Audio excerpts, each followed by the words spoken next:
Hello hi friends, welcome back to our YouTube channel. ಇವತ್ತಿನ ಈ ಒಂದು ವಿಡಿಯೋ ಒಳಗೆ ಪ್ರಧಾನ ಜಿಲ್ಲಾ ನ್ಯಾಯಾಲಯದಲ್ಲಿ ಖಾಲಿ ಇರುವಂತಹ ಶೀಘ್ರ ಲಿಪಿಗಾರರು ಅಂದರೆ ಸ್ಟೆನೋಗ್ರಾಫರನ್ನು ನೇಮಕಾತಿ ಮಾಡಿಕೊಳ್ಳೋಕೆ ಅಧಿಸೂಚನೆಯನ್ನು ಹೊರಡಿಸಿದ್ದಾನೆ. ಇಲ್ಲಿ ನೀವು ನೋಡ್ಬೋದು, ಲಾಸ್ಟ್ ಡೇಟ್ ಬಂದುಬಿಟ್ಟು 28/7/2026 ಲಾಸ್ಟ್ ಡೇಟ್ ಐತಿ. ಯಾರ್ಯಾರು ಸ್ಟೆನೋಗ್ರಾಫರ್ ಒಳಗೆ ಕೆಲಸ ಹುಡ್ಕಾಡಕತ್ತಾರಂದ್ರೆ ಅವ್ರಿಗೊಂದಿದೆ ಬೆಸ್ಟ್ ಆಪರ್ಚುನಿಟಿ ಐತಿ. ಇಲ್ಲಿ ನೀವು ನೋಡ್ಬೋದು ಅದರದ ಡೀಟೇಲ್ಸ. ಸ್ಟೆನೋಗ್ರಾಫರ ಗ್ರೇಡ್ 3 ಒಳಗೆ ಬರ್ತೈತಿ. ಇದರೊಳಗೆ 5 ಹುದ್ದೆಗಳು ಖಾಲಿ ಅದಾವೆ. ಟೋಟಲ್ 5 ಹುದ್ದೆಗಳು ಖಾಲಿ ಅದಾವೆ.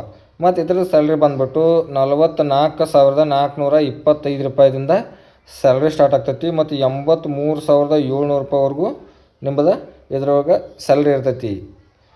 ಮತ್ತು ಇದು ಹುದ್ದೆಗಳ ವರ್ಗೀಕರಣ ನೀವು ನೋಡೋದಂದ್ರೆ ಇಲ್ಲಿ ನೀವು ನೋಡ್ಬೋದು.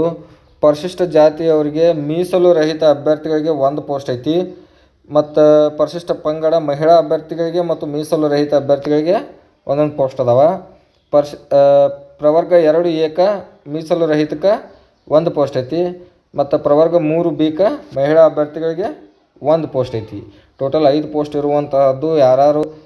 ಯಾರಾದರೂ ಸ್ಟೆನೋಗ್ರಾಫರ್ ಹುದ್ದೆ ನಿರೀಕ್ಷೆಯಲ್ಲಿದ್ದರೆ ಅವ್ರಿಗೊಂದು ಬೆಸ್ಟ್ ಆಪರ್ಚುನಿಟಿ ಐತಿ.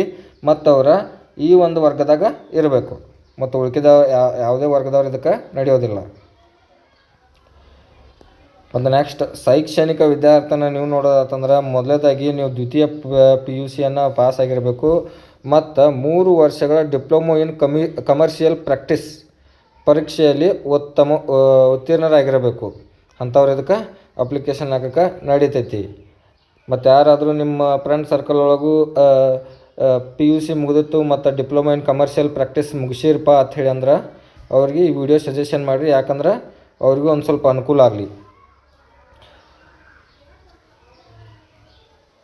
ಮತ್ತು ನೆಕ್ಸ್ಟ್ ಇದ್ರದ್ದು ವಯೋಮಿತಿಯನ್ನು ನೀವು ನೋಡೋದಂದ್ರೆ ಹಿಂದೆ 2 ವಿಡಿಯೋದೊಳಗೆ ಹೇಳ್ದಂಗೆ ಸೇಮ್ ವಯೋಮಿತಿ ಐತಿ. ಇದರೊಳಗೆ ಯಾವುದೇ ರೀತಿ ಚೇಂಜಸ್ ಇಲ್ಲ. ಮತ್ತು ಇದ್ರದ್ದು ಶುಲ್ಕ ಎಲ್ಲ ಸೇಮ್ ಐತಿ. ನಾ ಹಿಂದಿನ 2 ವಿಡಿಯೋದೊಳಗೂ ಹೇಳೀನಿ, ಎಲ್ಲ ಇದ್ರೊಳಗೆ ಸೇಮ್ ಐತಿ. ಮತ್ತು ಇದ್ರ ಸೆಲೆಕ್ಷನ್ ಪ್ರೊಸೆಸ್ ಇದಕ್ಕೂ ಯಾವುದೇ ರೀತಿಯಾದಂತಹ ಒಂದು ಪರೀಕ್ಷೆ ಇರಂಗಿಲ್ಲ. ಇಲ್ಲಿ ನೀವು ನೋಡ್ಬೋದು. ಅರ್ಹತಾ ಪರೀಕ್ಷೆಯಲ್ಲಿ ಗಳಿಸಿದ ಒಟ್ಟು ಶೇಕಡಾವಾರು ಅಂಕಗಳು ಮತ್ತು ನಿಮಿಷ ಒಂದಕ್ಕೆ 120 ಪದಗಳ ವೇಗದಲ್ಲಿ 5 ನಿಮಿಷಗಳ ಉಕ್ತ ಲೇಖನವನ್ನು ತೆಗೆದುಕೊಂಡು ಉಕ್ತ ಲೇಖನವನ್ನು 45 ನಿಮಿಷಗಳಲ್ಲಿ ಕಂಪ್ಯೂಟರ್ನಲ್ಲಿ ಅನುಲಿಪಿ ಮಾಡುವ ಕೌಶಲ್ಯ ಪರೀಕ್ಷೆಯಲ್ಲಿ ಗಳಿಸುವ ಅಂಕಗಳು ಮತ್ತು ಸಂದರ್ಶನದಲ್ಲಿ ಗಳಿಸುವ ಅಂಕಗಳ ಆಧಾರದ ಮೇಲೆ ಆಯ್ಕೆ ಮಾಡಲಾಗುವುದು ಅಂತ ಹೇಳ್ಕೊಡ್ತಾನೆ. ಇಲ್ಲಿ ನೋಡ್ಬೋದು. ನಿಮ್ಮದು ಕಂಪ್ಯೂಟರ್ ಟೆಸ್ಟ್ ತೊಗೊಂಡು ನೆಕ್ಸ್ಟ್ ನೀವು ಸಂದರ್ಶನ ತೊಗೋತಾನೆ. ಸಂದರ್ಶನದಾಗ ಗಳಿಸಿದ ಅಂಕಗಳ ಆಧಾರದ ಮೇಲೆ ನಿಮ್ಮದು ಸೆಲೆಕ್ಷನ್ ಮಾಡ್ಕೊತಾನೆ. ಮತ್ತು ಇದಕ್ಕೆ ಯಾವುದೇ ರೀತಿಯಾದಂತಹ ಎಕ್ಸಾಮ್ ಇರೋದಿಲ್ಲ. ಕೋರ್ಟ್ನಾಗ ಯಾರು ಒಂದು ಕೆಲಸದ ನಿರೀಕ್ಷೆ ಒಳಗಿದ್ದಂದ್ರೆ ಅವ್ರಿಗೊಂದಿದ ಬೆಸ್ಟ್ ಆಪರ್ಚುನಿಟಿ ಐತಿ. ಮತ್ತು ಈ ಥರದ ಸದುಪಯೋಗ ಪಡೆದುಕೊಡ್ರಿ.